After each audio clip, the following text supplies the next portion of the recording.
EUTOS მიერ ამოქმედებული მოსკოვის მექანიზმის ფარგლებში საქართველოს ახალგაზრდა იურისტთა ასოციაციამ საქართველოში 2024 წლის გაზაფხულიდან განვითარებულ მოვლენებთან დაკავშირებით ინფორმაცია წარადგინა. მათ შორის შეკრების, გაერთიანებისა და გამოხატვის თავისუფლებების, წამების აკრძალვის, პოლიტიკური მართლმსაჯულების, სასამართლო სისტემის, გამოწვევებისა და რეპრესიული კანონშემოქმედების შესახებ. განცხადების თანახმად საიას მიერ წარდგენილი ინფორმაცია მოიცავს 7 მცირე თემატურ დოკუმენტს, რომელიც ეფუძნება ორგანიზაციის კვლევებსა და შეფასებებს, საერთაშორისო ორგანიზაციების ანგარიშებს და საჯაროდ მისაწვდომ ინფორმაციას.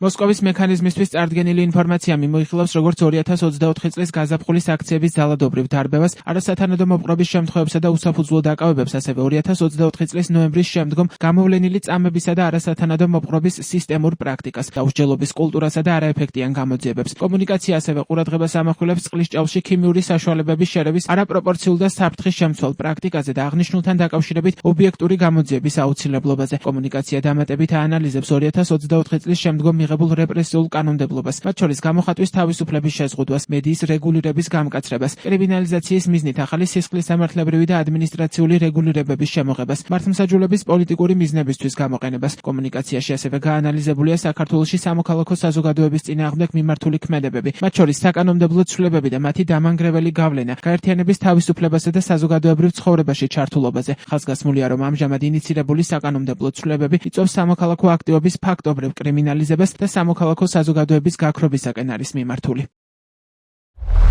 EUTOS 24 წევრმა ქვეყანამ, მათ შორის გაერთიანებულმა სამეფომ, გერმანიამ, კანადამ, ჩეხეთმა და ფინეთმა საქართველოზე მოსკოვის მექანიზმის ამოქმედების შესახებ განცხადება 29 იანვარს გაავრცელეს. პროცესი გულისხმობს დამოუკიდებელ ექსპერტთა მიერ ფაქტების დამდგენი მისიის ჩატარებას, რომელიც შეისწავლის საქართველოში დემოკრატიისა და ადამიანის უფლებათა მდგომარეობას. კონკრეტულად 2024 წლის გაზაფხულიდან განვითარებულ მოვლენებზე ფოკუსით და მოამზადებს შესაბამის ანგარიშსა და რეკომენდაციებს, რომელსაც EUTOS მუდმივ მოქმედ საბჭოს წარუდგენს. ეს შეიძლება გაკეთდეს იმ შემთხვევაშიც კი, თუ კონკრეტული ქვეყანა თანამშრომლობაზე უარს ამბობს. 29 იანვრის განცხადების თანახმად EUTOS ქვეყნების შეშფოთების საგანთაშორისაა საკანონმდებლო ცვლილებები, რომლებიც მიზნად ისახავს განსხვავებული აზრის ჩახშობას და სამოქალაქო საზოგადოებისა თუ დამოუკიდებელი მედიის სამოქმედო სივრცის შეზღუდვას, ოპოზიციური პარტიების აკრძალვისკენ მიმართული სამართლებრივი ქმედებები, არჩევნების კეთილსინდისიერება, კამპანიები დიპლომატიური წარმომადგენლების წინააღმდეგ, გაერთიანების გამოხატვისა და მედიის თავისუფლების შეზღუდვა და სხვა.